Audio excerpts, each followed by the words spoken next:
Hi guys, welcome to Visho Info. மக்மல் puri எப்படி செய்யுதுன்னு பார்க்கலாங்க. வீடியோக்குள்ளே போகிறதுக்கு முன்னாடி நீங்கள் இன்னும் நம்ம சேனலை சப்ஸ்கிரைப் பண்ணுங்கள். அப்படியே பக்கத்தில் இருக்கிற பெல் ஐக்கானை கிளிக் பண்ணுங்கள். அப்போ தான் நான் போஸ்ட் பண்ணுற வீடியோ எல்லாத்தையும் நீங்கள் உடனே பார்க்கலாம். வீடியோக்குள்ளே போகலாங்க.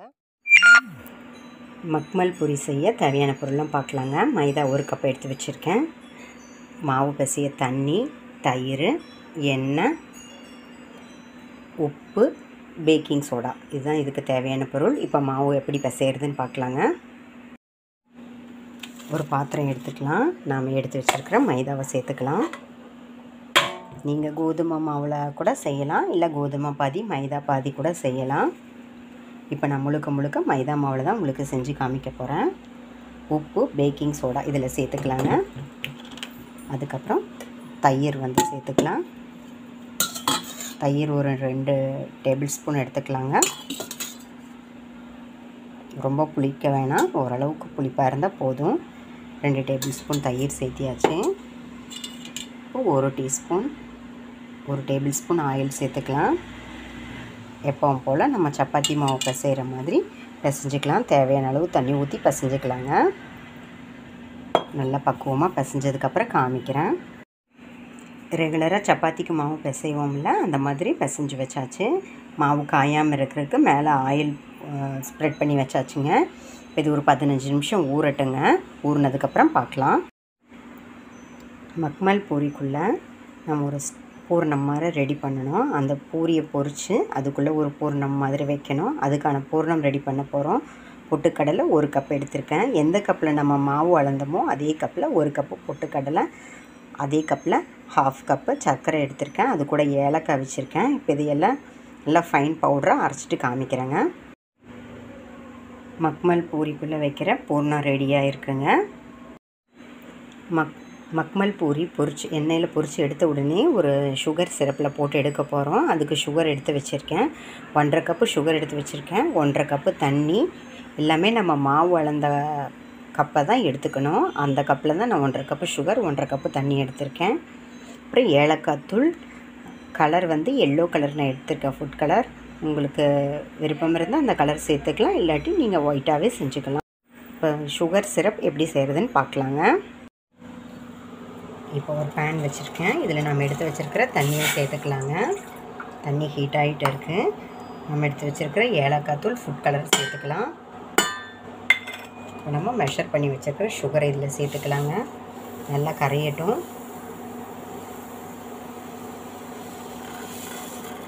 இது நல்லா மிக்ஸ் பண்ணி விட்டுக்கலாம். சுகரும் வாட்டரும் ஈக்குவலாக இருக்கட்டுங்க. கலர் வேணான்னா நீங்கள் ஸ்கிப் பண்ணிவிடுங்க, ப்ளைன் ஒயிட்டாகவே இருக்கும். பாருங்கள், நல்லா மிக்ஸ் பண்ணிக்கலாம். சுகர் சிரப் ரெடி ஆகிட்டுருக்கு. ரெகுலராக நம்ம ஜாமுனுக்கெல்லாம் எடுப்போம்ல, அந்த பக்குவம் தான், பிசு பதம் தான். இப்படி தொட்டு பார்த்தா இப்படி ஒரு ஸ்ட்ரிங் மாதிரி வரும், பிசுன்னு. அந்த அளவுக்கு இருந்தால் போதும். அதுக்கு மேலே எடுத்துடாதீங்க. அழுக்கு இருந்தால் ஃபில்ட்ரு பண்ணி எடுத்துக்கலாம். இப்போ இது நல்லா கரைஞ்சி கொதிக்கட்டுங்க. சுகர் சிரப் கொதிச்சு ரெடி ஆகிடுச்சு. இப்போ அடுப்பு ஆஃப் பண்ணிக்கலாம். இது ரெடியாக இருக்கட்டுங்க. நம்ம பிசைஞ்சு வச்ச மாவு ஒரு 15 நிமிஷம் நல்லா ஊறிடுச்சுங்க. பாருங்கள் எந்தளவுக்கு சாஃப்டாக இருக்குது. இந்தளவுக்கு ஊறினா போதும். இப்போ இதிலேருந்து நமக்கு இது இப்போ நல்லா மறுபடியும் ஒரு தடவை பிசைஞ்சிட்டு நமக்கு தேவையான சைஸில் பூரி போட்டுக்கலாம். அதுக்கு தகுந்த மாதிரி எடுத்துக்கலாங்க. சின்னதாக பெருசாக நம்ம விருப்பம்தான். பாருங்கள், இப்போ இந்தளவுக்கு நான் மாவு எடுத்திருக்கேன். இப்போ பூரி தேய்ச்சிடலாங்க. இப்போ பூரி தேய்க்க ஆரம்பிச்சிடலாங்க. நமக்கு தேவையான சைஸ் எடுத்துகிட்டு நீங்கள் மாவு தொட்டு தேய்ச்சாலும் சரி, எண்ணெயை தொட்டு தேய்ச்சாலும் சரி, ரொம்ப மெலிசாக தேய்ச்சிடாதீங்க. ஓரளவுக்கு தின்னாவே இருக்கட்டும்.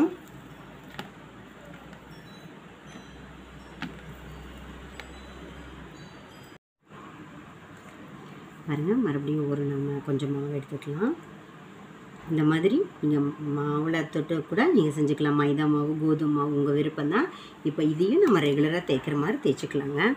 எண்ணெயும் தொட்டு தேய்க்கலாம், மாவும் தொட்டு தேய்க்கலாங்க. நம்ம விருப்பம் தான். சைஸும் அதே மாதிரி தான், பெருசாக சின்னதாக நம்ம இஷ்டம்தான். இது நல்லா விரிச்சிக்கலாம். ஓரளவுக்கு நமக்கு தேவையான சைஸுக்கு விரிச்சிக்கலாங்க.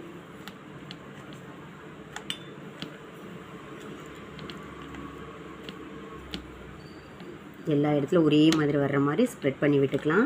இந்த மாதிரி நம்மக்கிட்ட இருக்கிற மாவை எல்லாம் தேய்ச்சி ரெடி பண்ணிக்கலாம். பூரியை இந்த மாதிரி நம்ம தேய்ச்சி எடுத்துக்கலாம். இப்போ பொரிக்க ஆரம்பிச்சிடலாங்க. எண்ணெய் காய வச்சுட்டேன். இப்போ ஒவ்வொரு பூரியாக போட்டு எடுத்துடலாம்.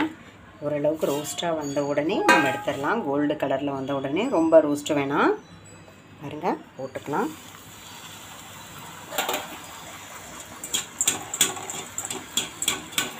திருப்பி போட்டுக்கலாங்க. லைட்டாக அழுத்தி விடலாம். பாருங்கள், அதுக்குள்ளே கோல்டு கலரில் வந்துடுச்சு. அவ்வளோதாங்க. இப்போ இதை எடுத்துடலாம். இந்த மாதிரி நம்ம பூரி பொரித்து எடுத்துக்கலாங்க. நம்மக்கிட்ட இருக்கிற நம்ம தேய்ச்சி வச்ச பூரியெல்லாம் நம்மக்கிட்ட இருக்கிறத ஒவ்வொன்றா பொரித்து எடுத்துக்கலாம். அதே மாதிரி தான் கோல்டு கலர் வந்த உடனே எடுத்த கரெக்டாக இருக்கும். ரொம்ப நேரம் ரோஸ்ட் பண்ணக்கூடாது. ஓரளவுக்கு கலர் சேஞ்ச் ஆனால் போதுங்க. இதையும் ஒரு பிளேட்டுக்கு மாற்றிக்கலாம். பொரிச்ச பூரி நம்மக்கிட்ட ரெடியாக இருக்குது. இப்போ இதை நம்ம ரெடி பண்ணி வச்ச சுகர் சிரப்பில் போட்டு எடுக்க போகிறோம். நம்ம பூரி பொரிக்கிறக்குள்ளே சுகர் சிரப் ஆறிடுச்சுன்னா மறுபடியும் ஹீட் பண்ணிக்கோங்க. ஓரளவு நல்லா அது ஹீட்டாக தான் இருக்கணும். பாருங்கள், ஒவ்வொரு பூரியை இதில் போட்டுக்கலாம்.